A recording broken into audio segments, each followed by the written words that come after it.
Good morning, world. I am Judy, your web-based therapist, making therapy accessible and convenient for our clients in Florida and New York, and of course, sharing information worldwide. Today, I wanted to share 5 tips for couples who are now in that position, like the rest of us, of socially distancing at home. We know a lot of people, a lot of jobs are closing, or a lot of jobs have already closed, and a lot of people are either working from home or at home, just being home. And for sometimes that can be a little bit difficult. So that's why today I wanted to share 5 tips that couples need to keep in mind as we all socially distance together at home for all day. First is practice patience.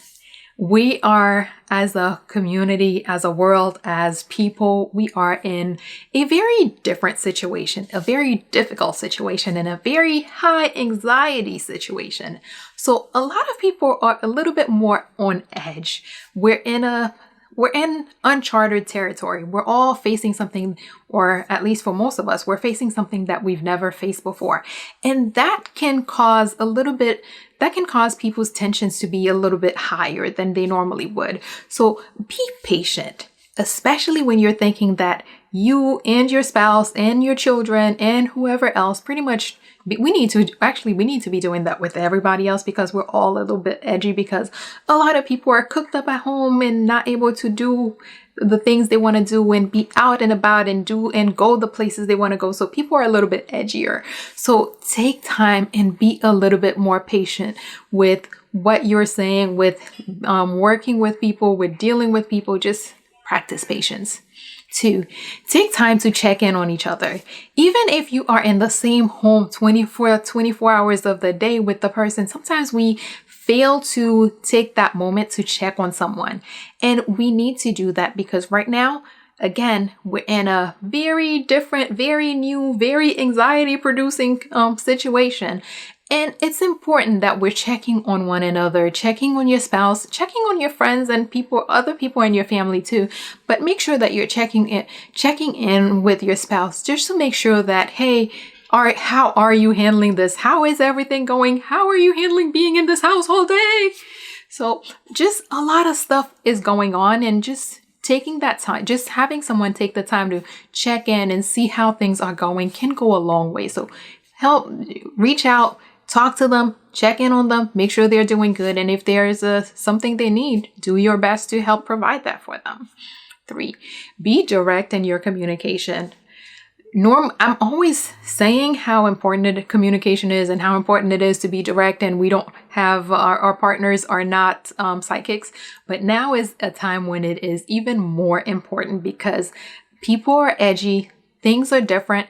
People will it's easier to misunderstand or assign the wrong interpretation to things. So be as direct as you can with your communication. Anytime if you're saying something, say exactly what you mean. Use the words. Don't try to sugarcoat. Don't try to go around the issue. Be very direct, because that helps your partner get what it is that you need, and it helps you get where you want to be quicker. It helps them provide you more quickly with what you're asking for, because they didn't have to take the time to figure out what it is that you meant. So be direct with your communication. If you want something, ask specifically for that thing. If you don't want something, state specifically, hey, I don't want to deal with that. I don't want that. So be direct.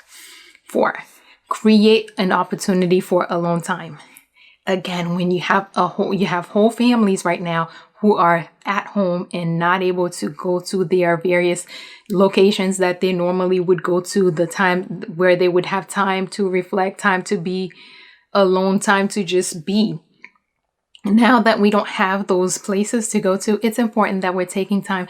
Just a few minutes of alone time can be very helpful, because it gives you an opportunity to be alone, to be with your thoughts, to just be and not have to share energy and space with other people. It's not that they don't love people don't love their spouses, but sometimes you just need that moment to be alone with your thoughts, to process things, to do things, to breathe, just whatever it is. Sometimes people need an alone minute. So make sure that you are taking that moment for yourself and that you are allowing your spouse the opportunity to have that moment as well.